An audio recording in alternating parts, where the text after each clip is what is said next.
12 साल अपनी ज़िंदगी के वेस्ट किए। मैंने 300 कैरेक्टर किए। मैं नाची, पूरी दुनिया मुझे जानती है, मगर मेरी कदर नहीं हुई। मैं पढ़ती थी तो मुझे बहुत तंग किया जाता था। बच्चे मुझे पत्थर मारते थे, बोनी बोनी कहते थे। शादी आपकी कैसे हुई, कैसे पसंद किया आपको, आपने उन्हें कैसे पसंद किया? उसने मुझे एक तुलसी सोपारी भेजी। मेरा इससे बहुत ताल्लुक नहीं था, रोमांस से फ्रेंड्स के तरह। प्रेग्नेंट हुई थी तो मेरे शोहर को कहा कि ये झूठी है, इसको कैसे बच्चे हो सकते हैं। इसने वो तकिया रख के आपको फंसा रही है। हमें पढ़ाई अपने माँ बाप ने अच्छी दिलाई, क्योंकि अब मैं बाहर देखती हूँ कि हम जैसे लोग यहाँ तो मेलों में सर्किस में होते हैं या भीख मांगते हैं। मैं सूरह यासीन बहुत पढ़ती थी और कहती थी कि उसकी एक आखिरी आयत पे मेरी ज़िंदगी वाबस्ता है कि मैं जो चाहता हूँ वो हो जाता है।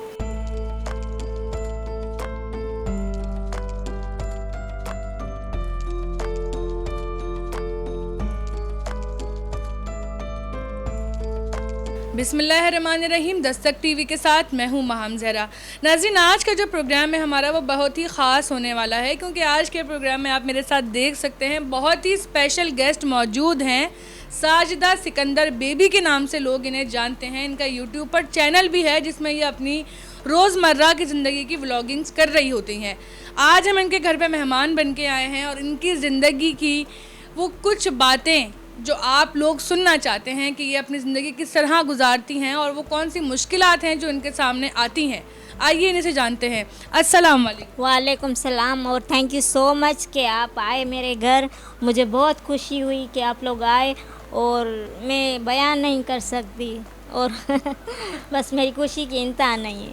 अच्छा, ये बताएं आजकल क्या मसरूफियात चल रही हैं आप? आजकल मेरी कोई भी मसरूफियात नहीं है सिस्टर, क्योंकि इससे पहले मैं सिंधी मीडिया में 12 साल काम कर चुकी हूँ as a host, as a actor और एज अ कॉमेडियन मैं कर चुकी हूँ काम। उसके बाद जैसे कोरोना आ गया, कोरोना के इशू हो गए, तो ज़ाहिर सी बात है तो चैनल्स पे इतना काम नहीं रहा, तो उस वजह से फिर हम लोग घर बैठ गए।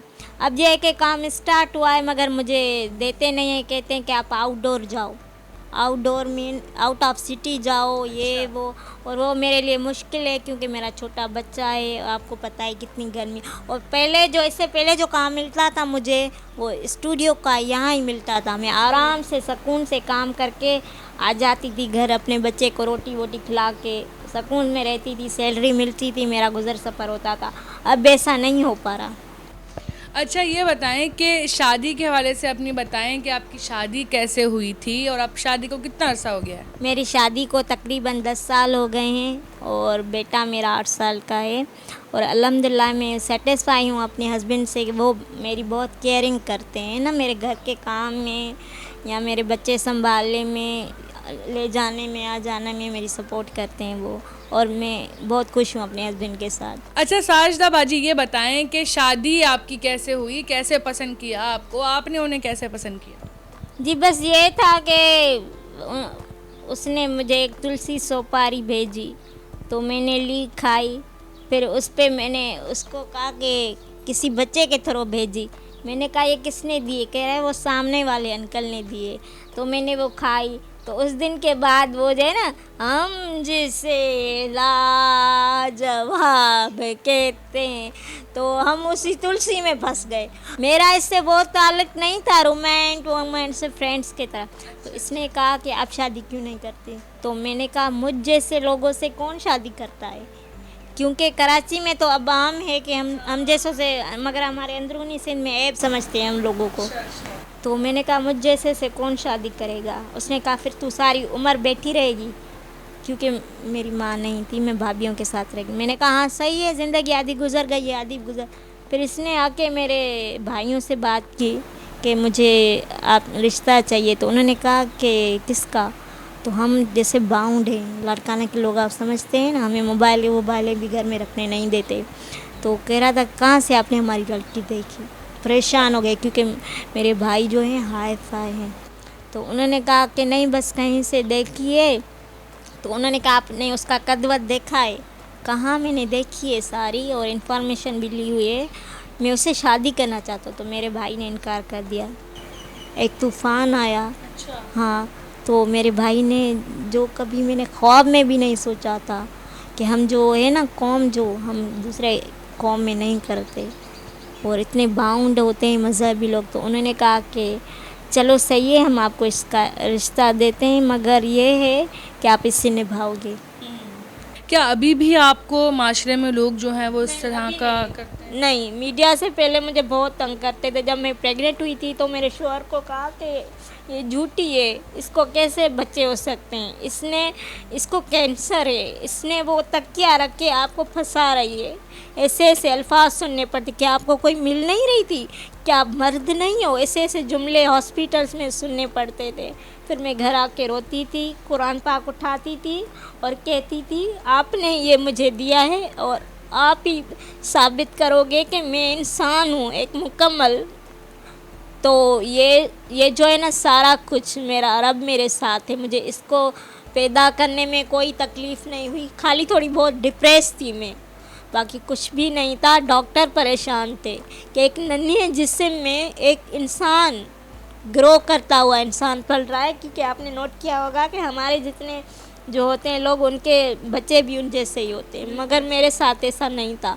मैं सूरह यासीन बहुत पढ़ती थी और कहती थी कि उसकी एक आखिरी आयत पे मेरी ज़िंदगी वाबस्ता है कि मैं जो चाहता हूँ वो हो जाता है। फिर मैं वो बार बार पढ़ती थी तो मुझे सुकून मिलता था। डॉक्टरों ने कहा था इसमें खून ही नहीं है, ये बच्चा नहीं पैदा, मर जाएगी, मगर कुदरत मेरे साथ थी। अभी मैं आपके सामने हूँ। जब हम पैदा हुए थे तो हमारे कुछ भाई बहन सही थे, कुछ सही हमारी तरह थे। तो हमारे माँ बाप को लोगों ने कहा कि भाई आपके बच्चे ऐसे, इनको नहीं पढ़ाओ, लोग टोके करेंगे ये वो, कि अब ये पढ़ेंगे। तो मेरे बाप, मैं कहूँगी बाप के रूप में फ़रिश्ता था, और मेरी माँ, उन्होंने कहा हमारे बच्चे हैं, ये बच्चे नसीब से मिलते हैं। उन्होंने कहा हम इनको पढ़ाएंगे और ये दुनिया को फेस करेंगे। तो मेरे बाप की स्पेशली मुझे बातें याद है, और जो कुछ भी मैं हूँ आज अपने बाप की दुआओं। तो उसने कहा था जब वो बीमार था, उसका एक हाथ टूट गया था, तो मैं इसे दवा खिलाती थी तो मुझे बहुत दुआएं देता था, कहता था तू इतना आगे बढ़ जाएगी, दुनिया तुझसे मिलने को तरसेगी।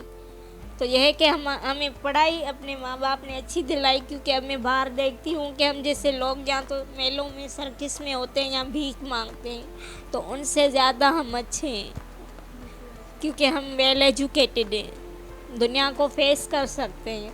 और जब मैं पढ़ती थी तो मुझे बहुत तंग किया जाता था, बच्चे मुझे पत्थर मारते थे, बोनी बोनी कहते थे और इतना टीज़ करते थे कि मैं एकदम हिम्मत हार जाती थी कि मैं नहीं पढ़ूंगी, अब ये माशरा हम जैसों के लिए नहीं है। मगर मेरे बाप ने कहा तुम पढ़ो, मेरी ख्वाहिश है तुम लेक्चरर उर्दू की बनना। अच्छा, उसको उर्दू में ज़्यादा इंटरेस्ट था, वो लोगों को पता था कि मेरी बेटी है ना उर्दू कैसे बोल लेती है। देखो, वो रिसाले अखबार जहाँ रिसाला वो लेके आता था कि पढ़ के दिखाओ, खुश होता था। उसने मुझे कुरान पाक की तालीम भी दी बचपन से, और कहा कि बेटा कहीं पे भी पहुंच जाओ, अपने दीन को नहीं छोड़ना। अभी मैंने तस्लीम कर लिया है, एक मैं हकीकत हूँ, और मुझे अपने कद से प्यार है, और मैं अल्लाह पाक का लाख शुक्र अदा करती हूँ कि मुझे उसने ऐसा बनाया, क्योंकि मैं डिफरेंट हूँ, बिल्कुल यूनिक पर्सन हूँ, और मेरी इज़्ज़त करते हैं सब लोग। आपने देखा होगा मेरे पड़ोस में भी मैं जाती हूँ, मेरी इज़्ज़त करते हैं, मीडिया हाउसेस में भी मेरी इज़्ज़त करते हैं। ये अलग बात है काम नहीं देते, मगर मेरी इज़्ज़त है, और यही मेरे लिए काफ़ी है और मुझे फ़ख्र है।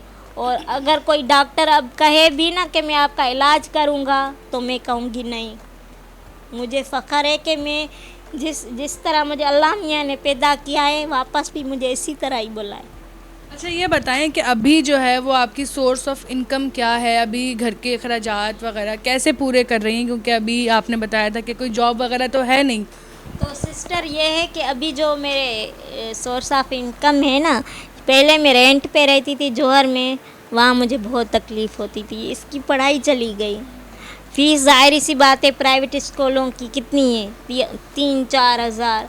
तो जब मैं मीडिया में थी तो हो जाता था, जब मैं बैठ गई घर में, मैंने बहुत कोशिश की, कहा गिड़गिड़ाई के भाई मुझे काम दो, नहीं दिया।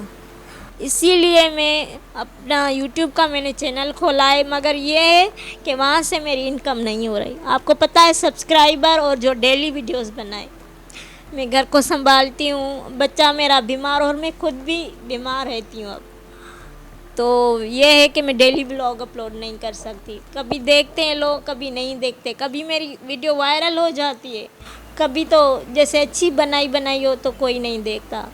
अच्छा, अब आप बताएं, जो देख रहे हैं हमारे चैनल के थ्रू आपको, उनको आप सबसे पहले अपने यूट्यूब का चैनल बताएं कि किस नाम से है। मेरा चैनल है साजना सिकंदर बेबी के नाम से। अगर आप मुझे सपोर्ट करेंगे तो मुझे मेरी जो सोर्स ऑफ इनकम है वो सही हो जाएगी, मैं अपने बेटे को सही पढ़ा सकूंगी। और ये जो घर है ना, ये हमारा अपना नहीं है, कल को हमको खाली करना है। तो मैं कहती हूँ कि ऐसे हो कि कहीं मैं कमेटी डाल के प्लॉट वगैरह ख़रीद कर लूँ कहीं, क्योंकि घर बहुत बड़ी चीज़ होती है। शादी से पहले मैंने आपको बताया ना, मज़हबी घराने की हूँ, मेरे बाप हाफ़िज़ कुरान थे। तो ये है कि जैसे मेरे लिए हर दरवाज़े बंद हो गए, बच्चा हो गया, मेरा हस्बैंड रिक्शा चलाता था। अब बताएं रिक्शे से क्या होता है, रेंट होता है क्या। हम मुश्किल में आए, हम हज़ारा गोट है ना, हुसैन हज़ारा गोट, वहाँ एक कमरे में रहते थे। तो हम जैसे कभी 4-4 दिन पानी नहीं होता था, लाइट नहीं, हमने कैसे जिए वो ज़िंदगी वो हमें पता है। ये भी छोटा होता था, इसका खर्चा वो पूरा करे, मेरा पूरा करे, टीवी चैनल्स पे ले जाए मुझे, तो नहीं हो पा रहा था। तो उसने कहा अब मैं क्या करूं। आईटी के कोर्सेज़ मेरे किए हुए हैं, ब्यूटिशन के मेरे कोर्सेज़ किए हैं, कुकिंग के ये कोर्सेज़ किए हैं। आप मेरा घर देखो, मैं अपने घर को साफ़ सुथरा, कोई आपको मासी वासी नज़र नहीं आएगी। हम लोग आज ये पता नहीं क्यों हम सेटिंग इधर उधर कर रहे थे तो ऐसा मिल रहा है, वरना ऐसा नहीं होता। और अल्लाह पाक का हम शुक्र अदा करते हैं। मेरी आप सबसे गुजारिश है कि साजदा बाजी के चैनल को जाके सब्सक्राइब करें, इन्हें सपोर्ट करें। कुछ नहीं होता, ना आपका कोई पैसा लगता है, ना ही कोई आपका जो है ना वो कुछ चला जाता है, कोई नुकसान नहीं होता। लेकिन आपके एक सब्सक्राइब करने से, आपकी जो है ना थोड़ा टाइम निकाल के इनकी वीडियोस देखने से, इनकी जो है वो सोर्स ऑफ इनकम बन जाएगी, जिससे ये अपने रोज़मर्रा के मामूल को आसानी से गुजार सकती हैं, अपने ख़र्चों को पूरा कर सकती हैं। ये बहुत बाहिम्मत खातून है, हार ना मानने वाली खातून है। तो मेरी बहुत गुजारिश है आप सबसे, आपके व्यूअर्स को ये भी कहूँगी कि आपके चैनल को भी प्रमोट करें, क्योंकि आप लोग हैं, हम जैसे लोगों का सहारा है, आते हैं हमें हाईलाइट करते हैं, वरना अदर्स जो लोग होते हैं वो नहीं करते हाईलाइट। जैसे आप 3-4 उर्दू मीडिया वाले मेरे घर आए हो तो मुझे काफ़ी ताकत मिली है, हिम्मत मिली है। तो आप इनके चैनल पे भी ज़रूर जाइएगा। और मैंने एक चैनल पे ख्वाहिश ज़ाहिर की थी उम्रा की, कि मुझे उम्रा करने का बहुत शौक़ है। तो एक आदमी ने हमसे कांटेक्ट किया, कहा कि मैं आपको उम्रा करवाऊंगा, ये वो। फिर उसने हमसे कांटेक्ट नंबर भी लिया, उसके बाद उसने अपने नंबर ही बंद किए हुए व्हाट्सएप के।